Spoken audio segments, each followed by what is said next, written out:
Who's the richest person in history? Bill Gates, Warren Buffett, Elon Musk maybe?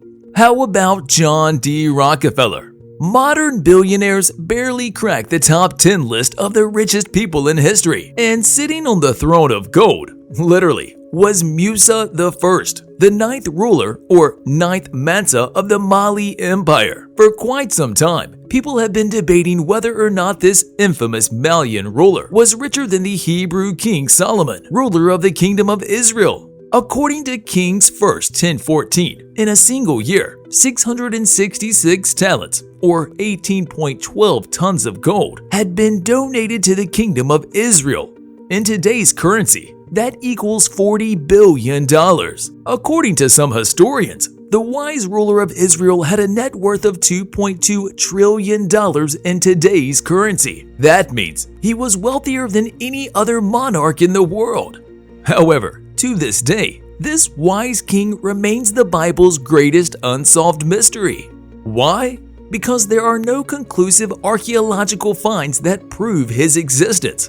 So we move on to Mansā Mūsā I, who had a net worth of $400 billion and is considered by most to be the wealthiest man to have ever lived. His reign began in the 14th century AD, from 1312 until 1337. During the 25 years he was on the throne of the Mali Empire, the whole of Africa knew about his wealth. The story of his ascension to power is unclear. According to some documents, Muhammad ibn Q, Musa's predecessor, led 2 expeditions to smash that like button just like you should if you haven't done so already. But no, in all seriousness, the expeditions were led across the Atlantic. The first one was done with 200 ships, and the second one was done with 2,000 ships. During both of these missions, Musa I was given the title of ruler over the Mali Empire until Muhammad's return. But Muhammad didn't return after the second expedition. So now, Musa I became the ninth mansa of the Mali Empire. However, some scholars believe this story is fake. The real one is much darker, and it was created by Musa I to depose of his predecessor. The story about Muhammad and his voyage was completely made up. We might never know which of these stories is true, but we do know one thing. Mansā Mūsā I was the wealthiest human to have ever lived. The date of his birth is unknown, but it's believed that in 1312, Mansā Mūsā I was a young man in his 20s.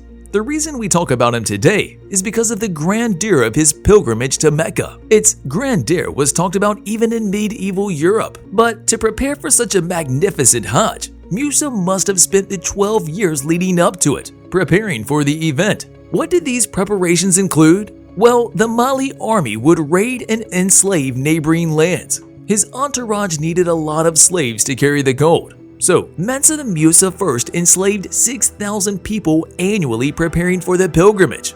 The first half of Mansā Mūsā's reign was spent in military conflict. In 1924, Mansā Mūsā I admitted to conquering 24 cities. With all of the preparations ready, Mansā Mūsā was ready to begin his pilgrimage. At home, he named his son Muhammad ruler of the empire until his father's return. For Mansā Mūsā I, Islam was an entry into the cultural world of the Eastern Mediterranean. Feeling such strong ties to the religion, Musa spent the majority of his life growing the religion within his empire. In 1324, his caravans were ready and waiting. He was ready to embark on a 4,350 kilometers journey. While no one knows exactly how big the procession was, testimonies speak about a caravan that stretched as far as the eye could see. According to some sources, the procession counted 60,000 men all dressed in Persian silk and brocade. Then came the 12,000 slaves, and each of them carried 1.8 kilograms of gold. Then came Musa's heralds, each of whom bore gold staffs. They handled the bags and even organized the horses. To accompany the men and the slaves, there were 80 camels, each of whom carried between 23 to 136 kilograms of gold dust. The men and the animals were fed, clothed, and cared for by Mansā Mūsā. Clearly, we're talking about vast amounts of wealth. En route to Mecca, the procession passed many major and minor cities.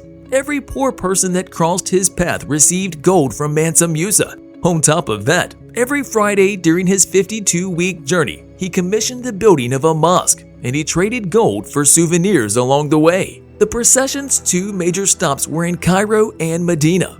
Musa's entourage arrived in Cairo in July of 1324. First, the entourage camped by the pyramids of Giza for about 3 days. Upon entering the city, Mansā Mūsā I met up with the Mamluk Sultan al-Nasir Muhammad. The two rulers didn't hit it off. Considering himself older and wiser, the Mamluk Sultan demanded the Mansa bend his knee.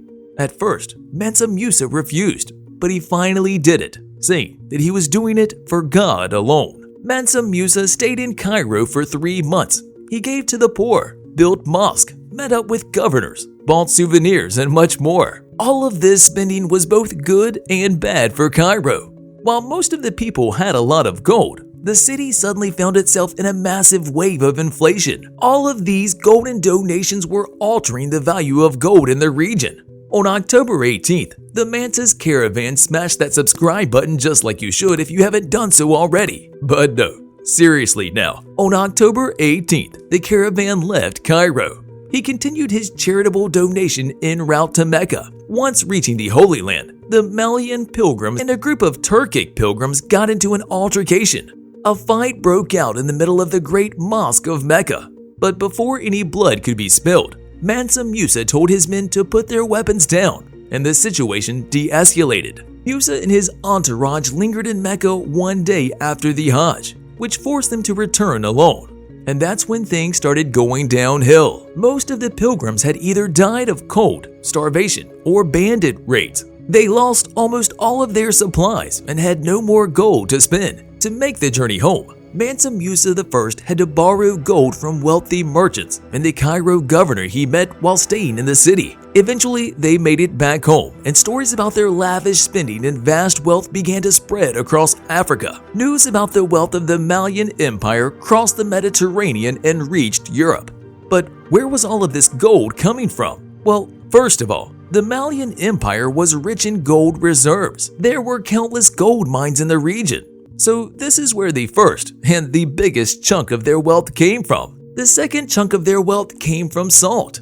Back then, salt was a precious resource. It was one of the rarest on the planet, and this made it expensive. Mali had a lot of it, so selling it to neighboring nations brought the empire a lot of money. After hearing about the stories of the wealthy Mansā Mūsā I, Europe included a picture of Mansā Mūsā I on the 1375 Catalan Atlas. Besides being one of the most important maps of medieval Europe, it is also one of the oldest documents confirming Musa's wealth. In it, the ninth Mansa is depicted sitting on a throne with a golden scepter in one hand and a shiny golden nugget in the other.